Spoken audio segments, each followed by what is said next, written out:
Bismillahirrahmanirrahim. Assalamualaikum warahmatullahi wabarakatuh. Saya Sayyid Syarif Muhammad Al-Habsyi.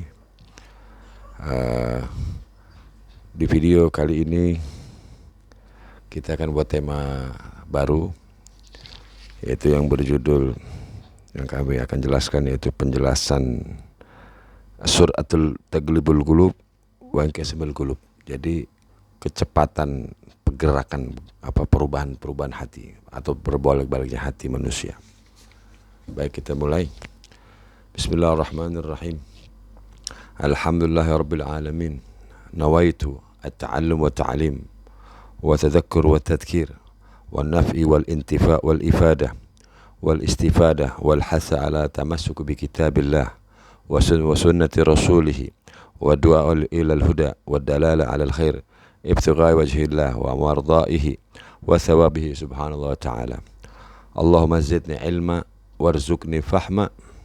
Allahumma faqihni fid din wa 'allimni ta'wil. Bismillahirrahmanirrahim.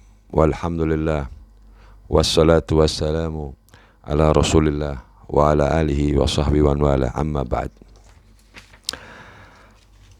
Jangan lupa ya, kita ada channel di YouTube. Ikuti, jangan mohon di subscriber, subscriber ya, saya ngerti. Jadi biar kita bisa mendapatkan informasi ilmu baru. Insya Allah kita akan kupas lebih banyak lagi agar bisa tambah luas ilmu ini dan bermanfaat insya Allah ta'ala. Baik, kita mulai. Bismillahirrahmanirrahim. Bayanu Suratul Taglibul Qulub. Jadi kecepatan atau saking cepatnya berbolak hatinya manusia. Jadi bolak hati manusia, jadi bisa dia dikatakan apa ya, jadi bisa berubah jadi seperti apa ya, burung uspur tuh. Jadi dia saking cepatnya pindah ke dahan-dahan yang lain lah, kurang lebih seperti nanti ada hadis kita sebutkan. Itu kecepatan hati dalam berubah-berubah lah, hatinya ini berubah-berubah. Di sini jadi ada hati yang taghyir, berubah-berubah, dan yang thabit, yang tetap, yang kokoh. Ini akan kita jelaskan lebih lanjut. Bismillahirrahmanirrahim. Ketahuilah bahwa hati itu dikelilingi oleh sifat-sifat yang nanti akan kita bahas tersendiri, dan efek serta kondisi pintu-pintu yang telah kami jelaskan. Jadi artinya nanti kita jelaskan pintu-pintunya, pintu masuknya dari mana. Itu diantaranya yang disebut khatrul galab, lintasan-lintasan hati, pikiran yang masuk, yang positif maupun yang negatif. Yang itu hanya berasal dari dua, yaitu dari para malaikat, dan kedua dari syaitan, dari iblis. Tinggal kita bagaimana menerimanya dalam hati. Itu makanya kita perlu ilmu, perlu belajar. Jadi kita nggak salah menilai, membaca hati dan pikiran kita. Jadi kita nggak bisa membaca satu masalah itu dengan apa yang kita nggak tahu. Jadi ilmu agama itu nggak bisa kita terka-terka ya. Kita perlu belajar agar kita memahami. Makanya sini saya menjelaskan bagaimana yang disebut perubahan hati dan solusi-solusinya. Kemudian jadi hati itu faka'annahu, jadi ini seperti target yang terus menerus dibidik dari semua sisi. Nah itu karena syaitan mengatakan, ya Allah, aku akan goda Bani Adam dari depan, dari belakang, dari kanan, dari kiri, dari semua sisi. Jadi dia akan menyergap. Dia tidak akan pernah bosan untuk menyergap kita dalam hati kita agar menyesatkan atau menggelincirkan manusia. Kurang lebih seperti itu. Nanti kita bikin kita akan ini bab sendiri ya untuk hal itu ya, untuk mengenai syaitan. Atau disebut namanya waswas atau yuwaswis fi sudurin nas, yang membuat waswas hati manusia dan gelisah. Kemudian jadi hati itu bila mana syaitan yang turun kepadanya, syaitan masuk ke pintu kolbu itu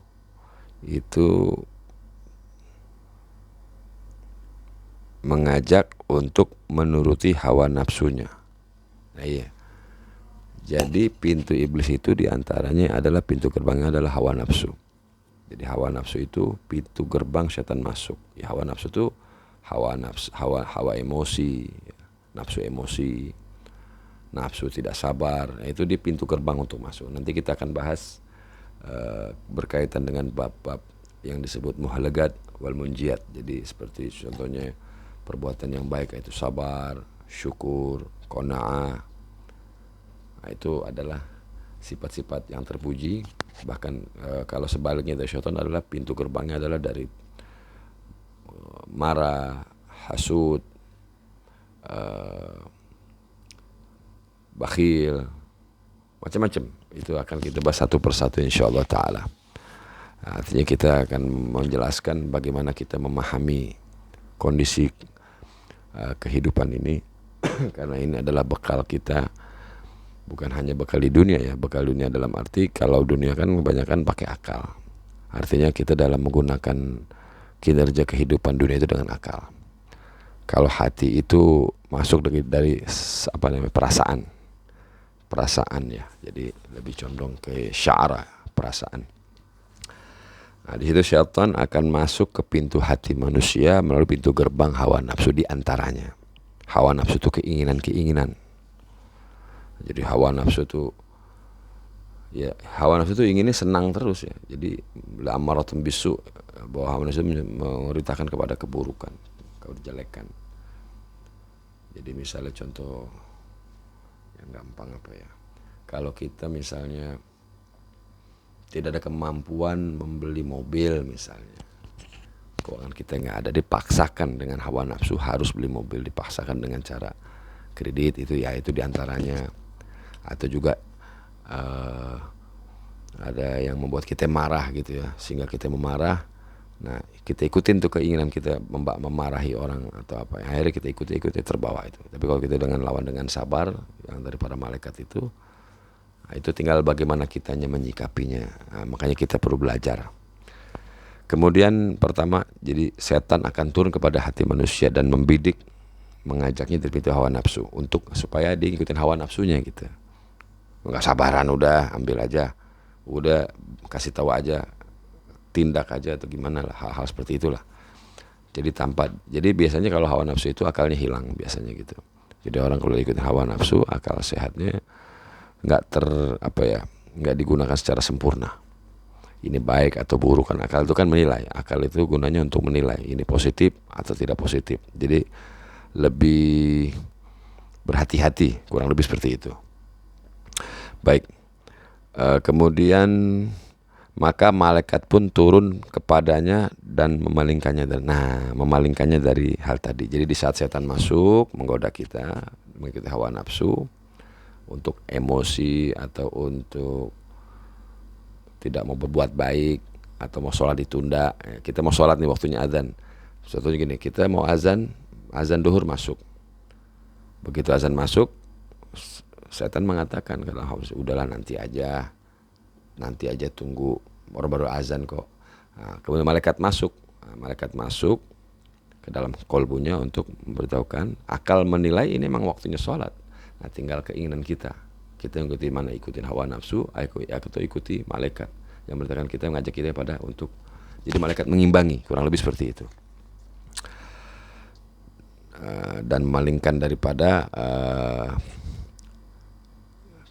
rayuan syaitan tadi. Kemudian setan menariknya kembali kepada keburukan, lalu dia ngajak keburukan yang lain, terus begitu. Jadi ini gagal, dicoba lagi, selalu begitu.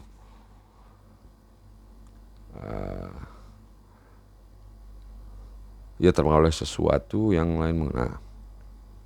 Kemudian maka setan yang lain akan menarik kepada yang lain. Jadi ini saling, jadi gojolak hati ini luar biasa ya, subhanallah ya. Jadi ajaibnya Allah, ciptaan Allah ini, kalbu ini. Jadi begitu dahsyat dan setan tidak pernah menyerah gitu loh. Terus dia akan mencari bagaimana masih tergelincir. Itu yang disebut hanya lintasan dalam kolbu. Nah, itu jadi antara malaikat alamul malakut wa al syaitan. Itu gejolaknya dalam hati. Kemudian jika satu malaikat menariknya kepada kebaikan, yang lain menariknya kepada keburukan. Nah itu. Jadi malaikat mengajak kepada kebaikan. Ayo, udah waktunya kita sholat. Nah, itu malaikat mengajaknya untuk kepada kebaikan. Ada juga yang menarik lagi. Nanti dulu, belum waktunya, masih lama. Undur aja dulu, masih sibuk. Nanti gampang kan, nanti juga sholat. Jadi itu pergejolakan hati. Tinggal bagaimana akal menilai. Gitu. Kita mengikuti yang mana. Yang jelas kita belajar ilmu agama itu tujuannya agar kita tahu mana yang didahulukan. Karena banyak perintah Nabi kan, jangan kau tunda sholatmu. Bahkan ada yang mengancamkan wailul lil musallin. Nah, hati-hati dengan orang-orang celaka bagi orang yang sholat apa an sholatihim sahun, sholatnya jadi apalah agak ditunda-tunda gitu, mengampangkan sholat, ditakhirkan, dibikin lambat sholatnya. Jadi sesuatu yang perintah Allah, nah setan bagaimana caranya mencegahnya, itu kurang lebih seperti itu. Kalau malaikat menggerakkan hati kita, memberikan informasi apa yang sudah disebutkan dalam Al-Quran, hadis, dan yang Nabi sudah ajarkan seluruhnya. Itu makanya kita perlu belajar supaya kita nggak salah dalam menilai. Kurang lebih seperti itu. Lalu malaikat menarik kembali kebaikan, yang lain menariknya kepada keburukan. Artinya syaitan. Kadang-kadang ia terbelah di antara dua malaikat. Kadang-kadang di antara dua syaitan. Nah ini luar biasa ini, luar biasa. Dan ya itu kadang juga antara syaitan dan malaikat juga. Ini tugasnya adalah syaitan adalah hibus syaitan, pasukannya syaitan. Dia disebut junud al-galab, pasukan-pasukan hati dari hizbus syaitan, pasukan-pasukan hati yang dari kelompoknya syaitan. Wa hizbul malaikah, pasukan-pasukan yang dari malaikat. Yang jelas itu positif. Itu kurang lebih nanti kita akan bahas tersendiri ya, sebut judulnya junudul al-galab atau pasukan-pasukan hati. Kemudian syaitan tidak akan pernah berhenti untuk tetap mengganggu. Jadi dia tidak akan pernah berhenti ya. Dia akan terus, tidak pernah ada capeknya. Dia terus luar biasa memang, masya Allah. Masih syar, alhamdulillah min dzalik. Dan ini diisyaratkan dalam surat Al-Quran, di surat Al-An'am ayat 110, bagaimana Allah sebutkan, dan begitu pula kami memalingkan hati dan penglihatan mereka. Jadi dipalingkan hati dan penglihatan. Jadi matanya dipalingkan, penglihatannya juga. Ini saking dahsyatnya. Jadi intinya gini, kita mau dekat yang mana nih? Gitu. Kalau kita dekat kepada Allah ya kita ikut perintahnya, jauhi larangannya. Insya Allah hati kita terbimbingi, termotivasi, bimbingan para malaikat. Artinya bisikan-bisikan yang atau ajakan-ajakan yang positif, yang baik, sehingga hati kita tenang. Tapi bila mana kita jauh dari Allah Ta'ala, kita langgar perintahnya, itu gerbang syaitan sangat besar, sangat luas. Bahkan kita bisa dikuasai. Kalau kita dikuasai, hati kita udah nggak ada rasa. Jadi karena itulah makanya kita belajar. Kemudian Rasulullah SAW, kemudian Rasulullah sangat memahami keajaiban ciptaan Allah dalam kajian hati manusia ini yang sangat luar biasa ya. Hati manusia ini sangat saking dalamnya ilmu hati ini.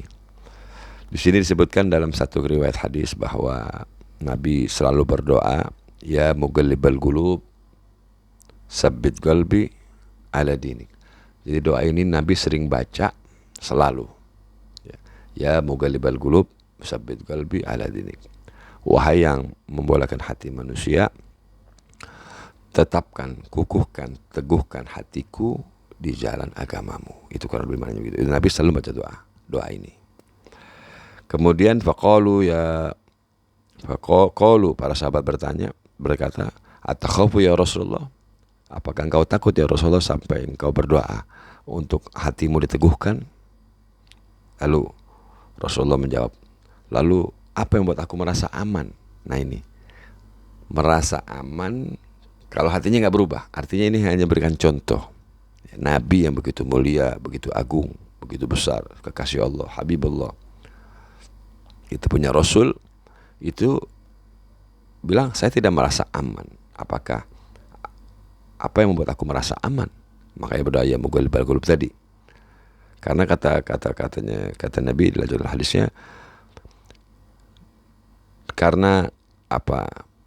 Karena hati manusia berada di antara dua jari dari jari jemari Allah Ta'ala. Artinya ini kias majas. Artinya dalam genggaman Allah Ta'ala. Jadi hati kita ini bergerak semua di tangan Allah Ta'ala. Nggak mutlak terus kita merasa aman, merasa kita sudah kita mantap. Nggak jaminan. Karena di sini kita harus berdoa. Nah ini saya yang pernah bahas sebelumnya mengenai doa, bab doa. Jadi kita berdoa kepada Allah agar kita diteguhkan hati kita di jalan agamanya. Jadi kita tetap lurus di jalan agamanya. Jangan kita merasa sudah cukup, merasa aman. Nah itu nggak jaminan. Itu di antara doa yang kita harus baca. Kemudian lanjutkan, karena apa kata Nabi? Karena hati itu berada di antara dua jari jemari Allah dalam genggamannya, maksudnya Allah Rahman.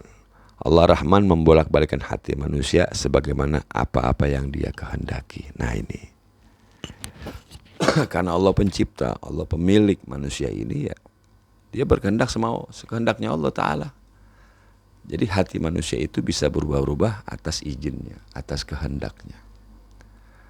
Jadi yang tadinya ini kita anggap orang ini sudah jauh dari Allah Ta'ala, ini orang udah dosa besar, udah Masya Allah lah, luar biasa lah, dianggap udah jadi sampah masyarakat. Tapi kita nggak tahu, Allah berikan dia hidayat, dia berubah jadi baik. Banyak kita lihat kan, yang kita udah lihat sebelumnya orang-orang yang tadinya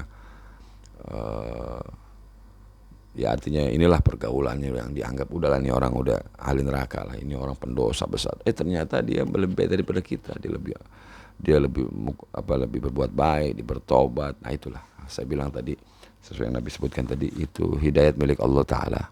Jadi Allah berbuat menggerakkan hati manusia sekehendaknya dia, sesuai dengan hadis ini.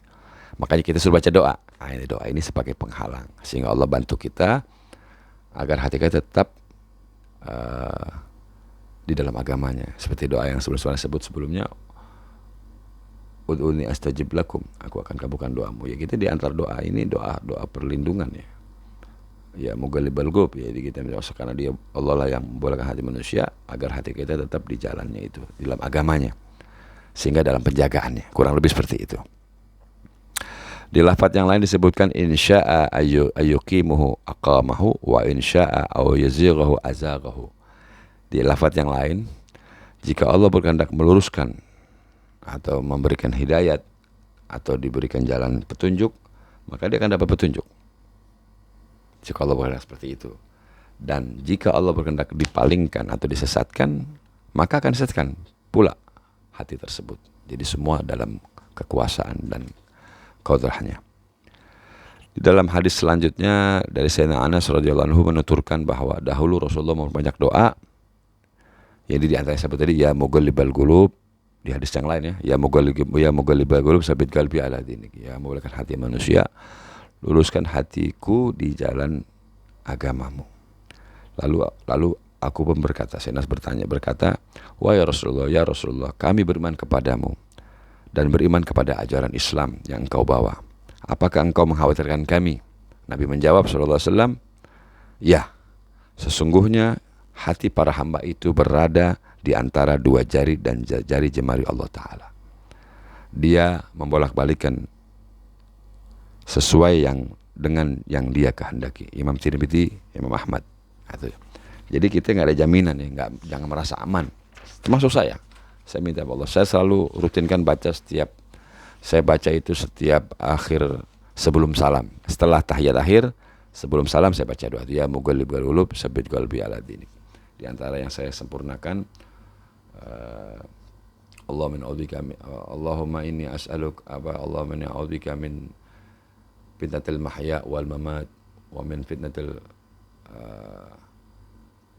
Allahumma inni a'udzubika min adzabin nar wa min fitnatil Allahumma inni a'udzubika min fitnatil Allahumma inni a'udzubika min adzabil qabr wa min adzabin nar wa min fitnatil mahya wal mamat.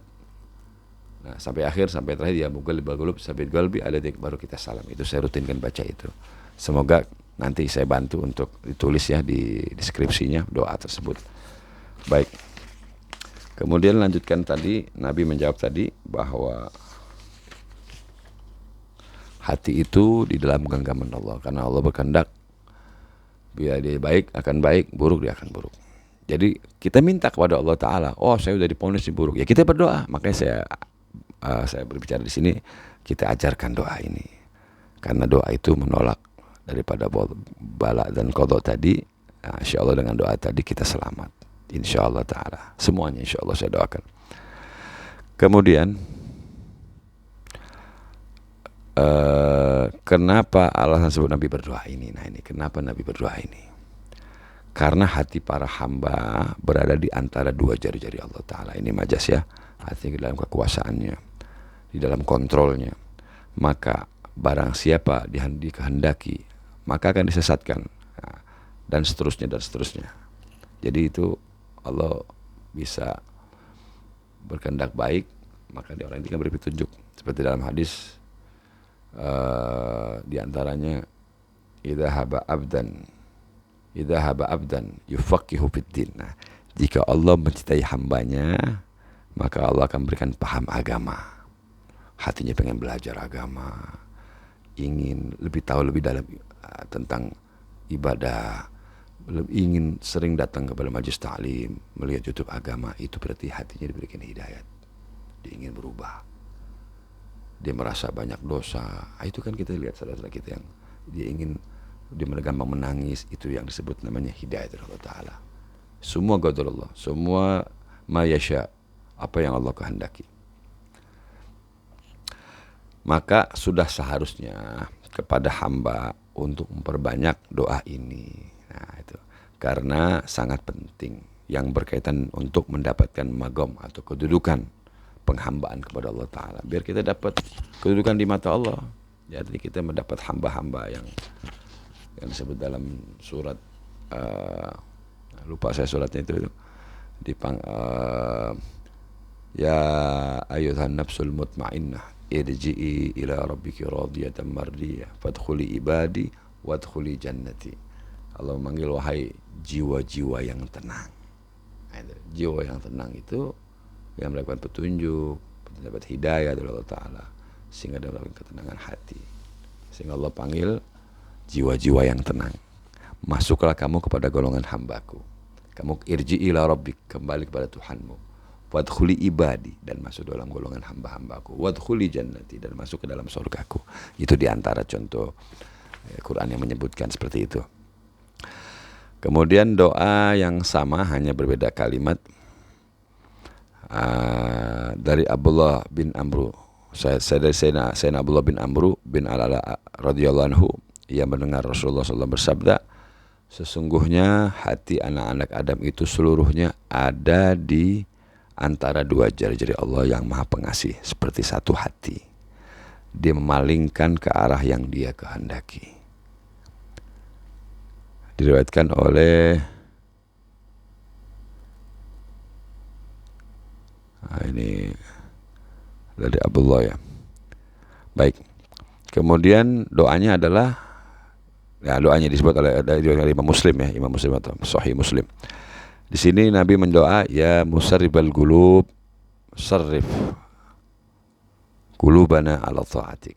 Wahai yang membolakkan balik manusia, hati manusia, teguhkanlah hati kami atas ketaatanmu. Nah, ini beda kalimat. Di situ tadi kan dinak, tapi ini ta'atik. Atau ya musarrif, tadi kan ya mugallib, ada musarrif, yang membolak hati, yang merubah. Arahkanlah hatiku untuk taat kepadamu. Nah, ini doa juga. Ya musarribal qulub, sarrif qulubana ala ta'atik. luruskan hatiku dalam taat kepadamu. Ya musarribal qulub, sarrif qulubana ala taatik. Nah, di sini hadis ini di atas ada keterangan kepada perkara yang sangat agung. Jadi ini perkara sangat agung, sangat besar, penting sekali. Karena di sini kunci daripada akhir hidup kita. Ya kalau kita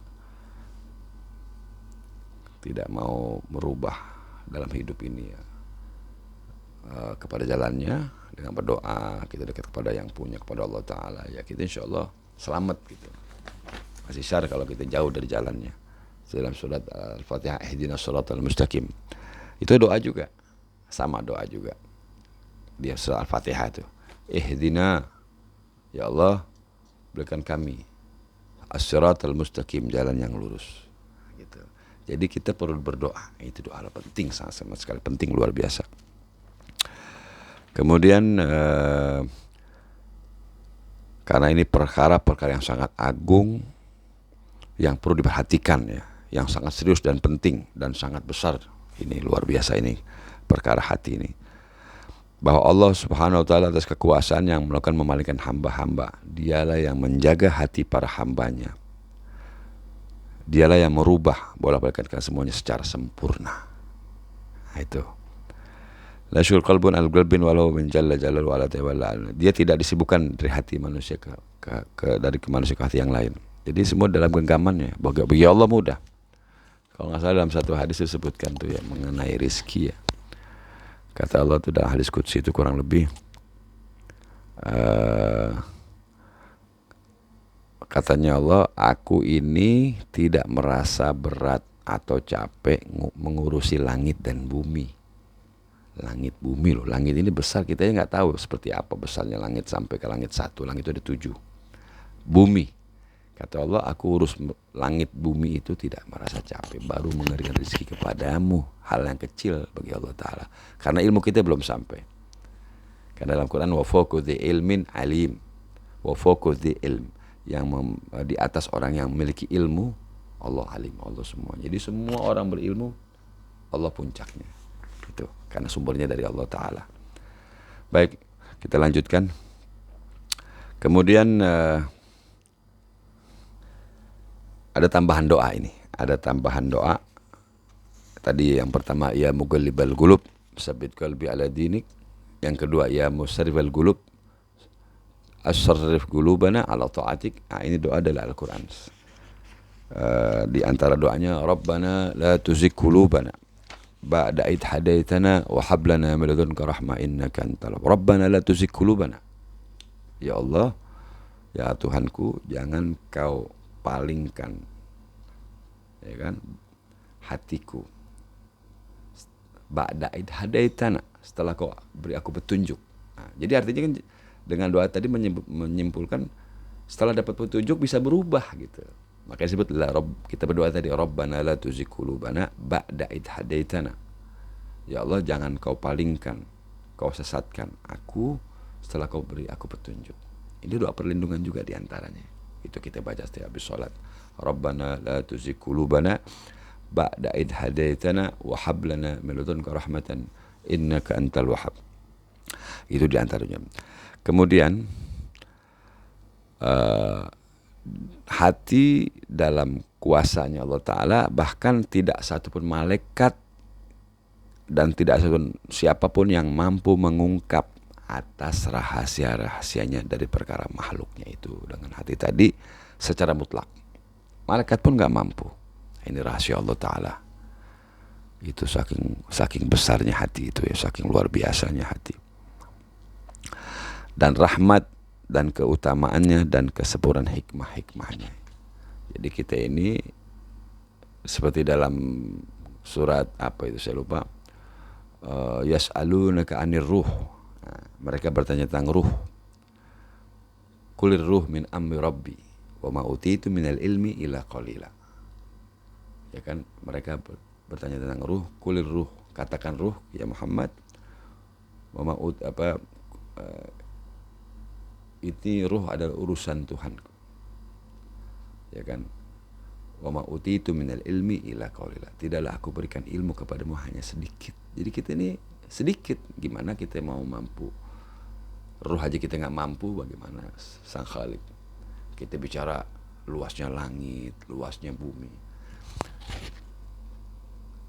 Anda tahu langit itu berlapis 7.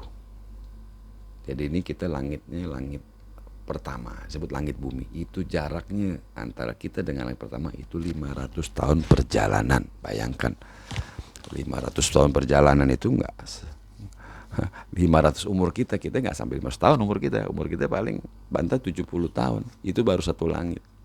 Dengan 7 langit ya, berarti 3.500 tahun perjalanan. Gak bakal mampu. Itu saja kita udah gak sanggup. La haula wa la quwwata illa billah. Hasbunallah wa ni'mal wakil. Ni'mal maula wa ni'man nasir. Baik, kita lanjutkan.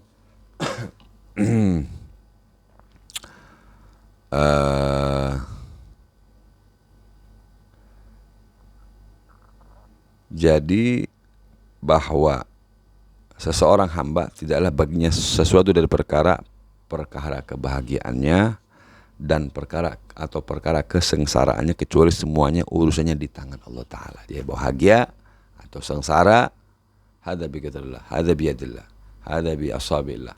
Semua atas kuasa dan genggamannya. Jika Allah beri hidayat, maka akan dapat hidayat kepada hamba tadi. Dan sebaliknya, jika Allah memberikan menghendaki dia sesat pada hambanya dengan hikmah dan ilmunya, maka dia akan sesat. Maka ini perkara sangat agung, karena Nabi adalah Sayyidul Awwalin wal Akhirin. Ya, Nabi ini mendapat petunjuk dari Allah Ta'ala. Nabi ini yang menjulukan Sayyidul Awwalin wal Akhirin ini aja merasa tidak aman gitu ya. Yang suci dari Allah Ta'ala semesta. Jadi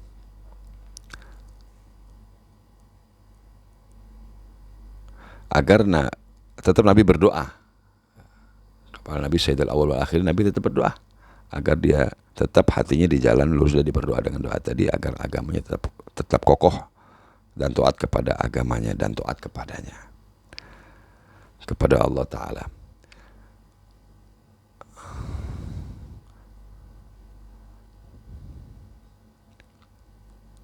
Jadi kita itu membutuhkan Allah setiap saat, setiap waktu, setiap detik dengan berdoa. Nah ini dia. Kita membutuhkan Allah, maka berdoa itu nggak harus setelah sholat ya. Dimanapun kita berada, kita berdoa kepada Allah, minta perlindungan. Seperti contohnya yang umum aja, yang kecil ya. Masuk kamar mandi, pakai kaki kiri dulu, baca doa. Allahumma inni a'udzubika minal khubusi wal khaba'is. Jangan ngomongin doa. Minal khubusi itu jin-jin jahat laki-laki, al khaba'is jin-jin jahat perempuan. Jadi kita terjauhkan dari bahaya. Begitupun sama keluar kamar mandi baca doa, masuk pasar minta perlindungan doa. Apa aja kita doa, mau berhubungan suami istri baca doa, Allahumma jannibna syaitan, Allahumma jannibna ma syaitan ma razaqtana, di antara doanya bismillah. Jadi minimal kita baca bismillah. Nah itu. Jadi kita sebut menyambungkan dengan nama Allah Ta'ala. Jadi doa ini penting sekali, jangan dianggap remeh ya. Seperti doa keluar rumah, bismillah amantu billah tawakkaltu 'ala Allah la haula wala quwwata illa billah. Di antara doa-doanya nanti kita akan bahas bab sendiri-sendiri itu. Baik, kita lanjutkan. Kalau Nabi saja merasa tidak aman, artinya ini pelajaran ya, maksudnya untuk minta doa kepada Allah. Ini Nabi pengajak kepada umatnya. Lalu bagaimana dengan kita? Apakah kita merasa aman? Kita merasa sudah wow gitu ya, kita udah merasa ini udah melantang buana, udah sholatnya udah hebat lah hasilnya, udah mantap. Jangan merasa aman. Karena semua dalam genggamannya. Orang bisa berubah sekejap. Itu karena hati sifatnya berbolak-balik. Kemudian, maka ini adalah pelajaran yang sangat penting dari Nabi Muhammad SAW kepada umatnya, untuk mereka menjadikan doa ini dalam melazimkan, untuk selalu ada rasa takut atau khawatir, tidak merasa aman dari jalan petunjuk agama dan keyakinan dan keimanan kepada Allah Ta'ala. Nah, ini pelajaran buat kita. Jangan sampai kita merasa aman, udah kita udah di surga. Jangan, kita tetap berdoa kepada Allah sampai akhir hayat kita mendapatkan. Dalam satu hadis, man akhiru kalami la ilaha illallah dakhalna, barang siapa di akhir hidupnya mengucapkan la ilaha illallah akan masuk surga. Jadi ini kalimat ini nggak gampang ya, nggak bisa kita hafalin. Itu semua pertolongan Allah, semua pertolongan Allah Taala. Mudah-mudahan kita dijadikan wafat kita dalam keadaan husnul khatimah. Husnul khatimah, bukan tapi husnul khatimah insyaallah taala. Baik, di sini dalam doa sarrif kulubuna ala ta'atik, sabit kulubuna wasrif ala ta'atik wa mardhaiknya. Jadi kita di sini berdoa agar diteguhkan hati kita kepada taatmu dan keridhaanmu dan seluruh apa-apa yang engkau cintai dari perkataan, dari perbuatan amal-amal kita maupun dari akhlak dan perilaku kita. Nah, itu. Jadi semoga Allah bimbing kita kepada hal tadi. Jadi dari perkataan, perbuatan dan perilaku. Jadi amal. Jadi kurang lebih seperti itu. Wa qauluhu ala ta'atik, yaitu makna daripada ala ta'atik, agar taat kepadamu, ayyagallib qalbu amin ta'atik. Jadi kita sudah taat sehingga Allah gerakan kita pada taat yang lain. Nah, kita selesai sholat nggak langsung ngapur. Sholat, baca Al-Quran, baca zikir-zikir, baca tambahan sholawat. Jadi berbuat baik. Lalu juga seperti kemudian sholat, kemudian naik lagi kepada taat kepada puasa, kemudian taat lagi kepada zakat dan seterusnya. Itu makanya disebut kita berdoa supaya kita nggak merasa sudah cukup gitu. Jadi Allah akan bantu kita untuk dari tambahan taat kepada Allah.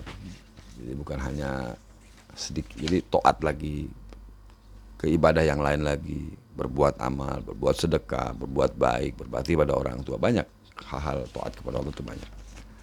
Nah, makanya kita berdoa tadi. Kemudian ada satu kisah ya, sahabat Nabi Sayyidina Handalah, bahwa Nabi menjelaskan kepada sahabat Handalah mengenai bahwa hati itu keadaannya tidak selalu menetap, selalu berubah-ubah. Dikisahkan di dalam hadis ini bahwa Sayyidina Abu Bakar menjumpai aku, katanya, yaitu Sayyidina Handalah, dan berkata, bagaimana kabar ya Handalah, gimana kabarmu? Aku menjawab, aku telah menjadi munafik. Sayyidina Handalah berkata begitu. Sayyidina Abu Bakar berkata, subhanallah, apa yang sedang kau katakan tadi itu? Jawabku, Sayyidina Handalah berkata, ketika kami berada di majlis Rasulullah SAW, seakan-akan surga dan neraka ada di hadapan kami.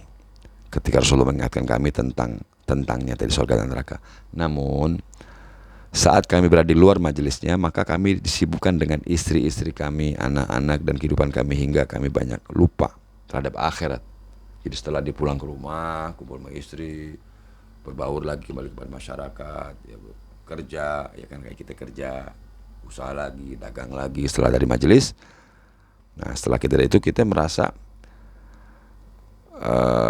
seolah kayak apa ya, jadi munafik gitu. Yang pertama dari Rasulullah, kayaknya kita betul-betul khusyuk, surga dan neraka kelihatan, kata dia. Maka kami pun bermaksud mendatangi, Sayyidina Abu Bakar dan Sayyidina Handalah mendatangi Rasulullah SAW. Maka aku berkata, Handalah telah munafik, wahai Rasulullah. Rasulullah bertanya, apa maksudmu? Jawabku, wahai Rasulullah, seakan surga dan neraka ada di hadapan kami ketika engkau mengingatkan kami tentangnya dalam majelismu. Akan tetapi ketika kami tidak lagi berada di majelismu, kami pun lalai dengan anak, istri, dan kehidupan kami, sehingga kami banyak melupakan akhirat. Nah itu, karena udah keluar rumah dari majelis, udah mantap nih, wah denger enak, sejuk, mantap, enggak ceramah apa. Setelah pulang ke rumah, kumpul keluarga lagi, berbagaul lagi, ketemu teman bekerja lagi, lalu timbul berubah lagi gitu. Itu yang disebut namanya qalbu berubah-berubah.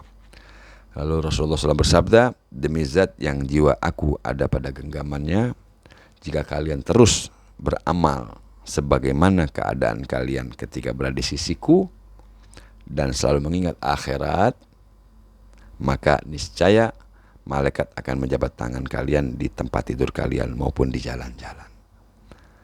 Namun alhamdulillah, kata Nabi, manusia itu sesaat begini dan saat begitu. Beliau mengulangi sampai 3 kali, riwayat Imam Muslim.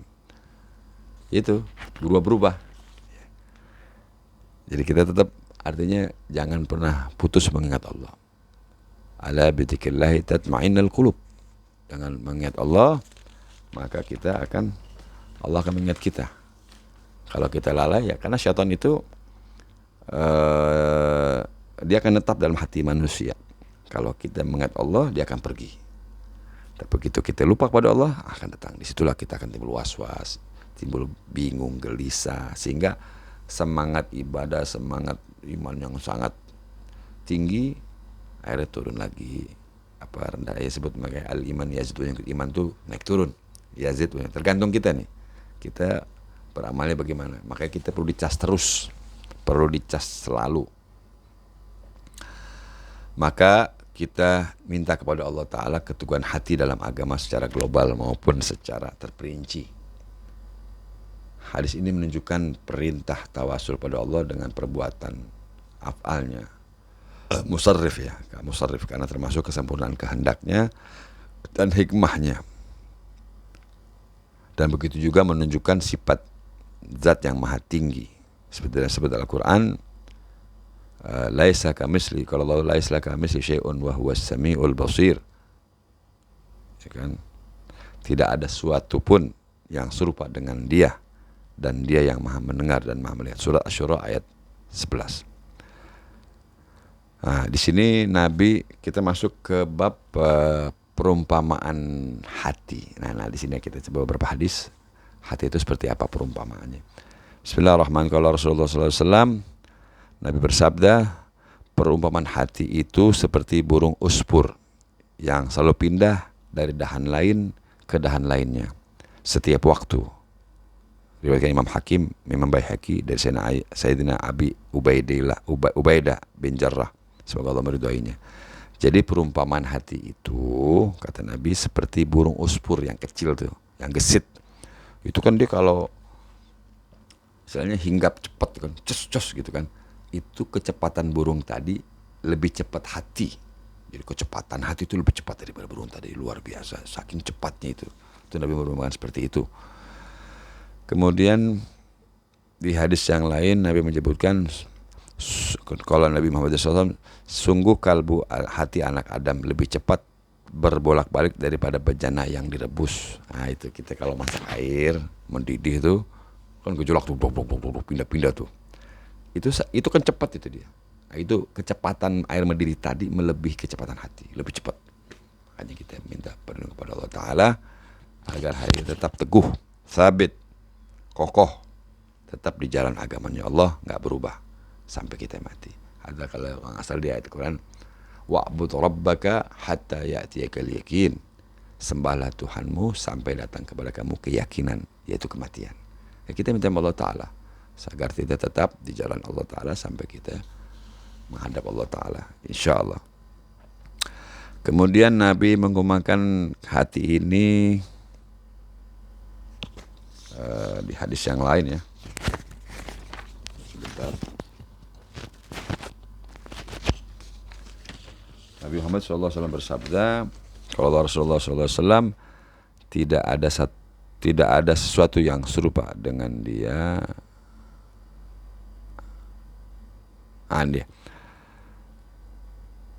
Bahwa Nabi mengatakan hati dinamakan kolbu karena mudah berbolak-balik.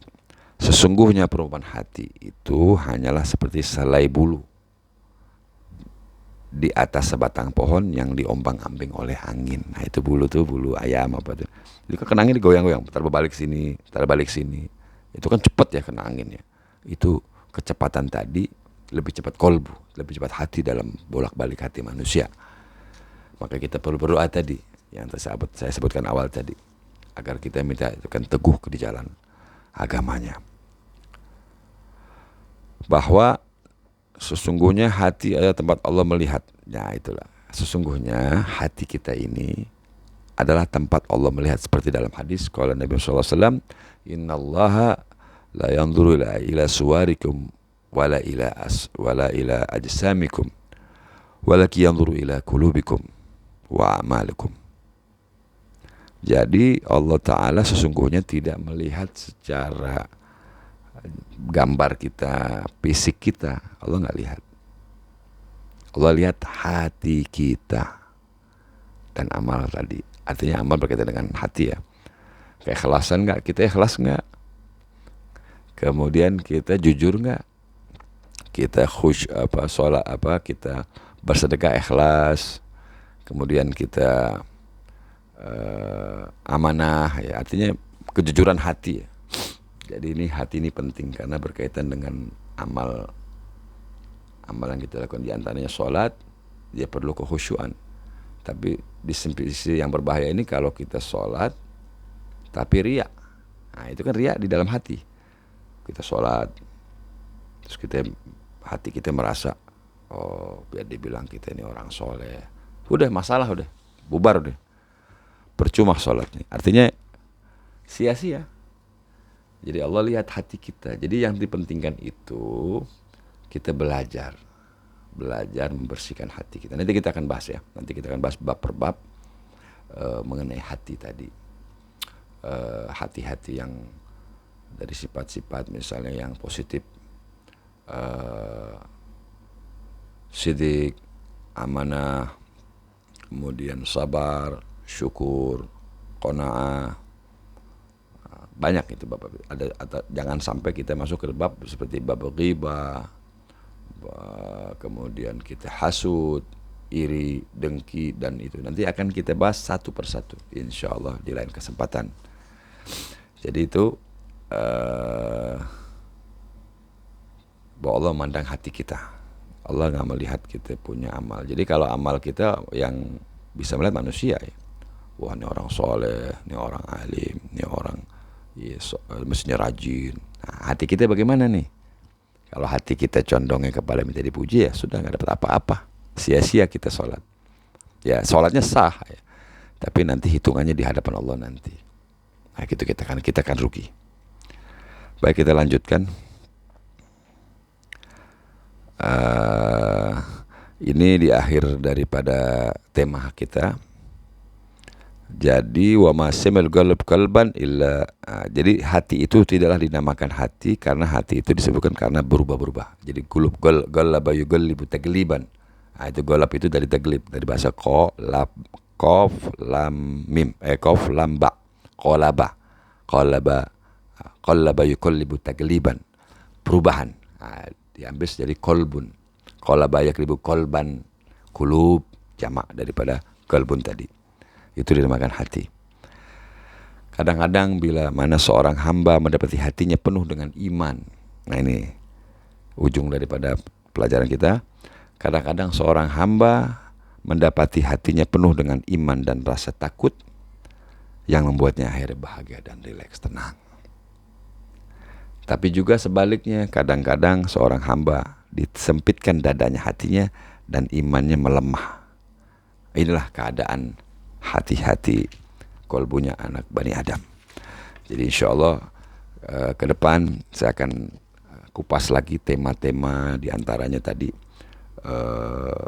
pembagian 3 hati manusia, yaitu hati yang baik, hati yang jelek, dan hati yang ragu-ragu. Akan kita bahas sendiri. Ada juga bab mengenai bagaimana kerjanya waswas syaitan di dalam kolbu. Kita akan bahas sendiri insyaallah ta'ala. Saya rasa sampai sini dulu. Jangan lupa di subscribe ya channel kita, diikuti jejak Nabi biar kami bisa menambah lagi ilmu-ilmu baru. Kita akan kupas sehingga manfaat kepada saudara kami yang ada di seluruh Indonesia dan manfaat insyaallah ta'ala. Dan saya tutup, subhanakallahumma wa bihamdika asyhadu an la ilaha illa anta wa astaghfiruka wa atubu ilaik. Wassalamualaikum warahmatullahi wabarakatuh.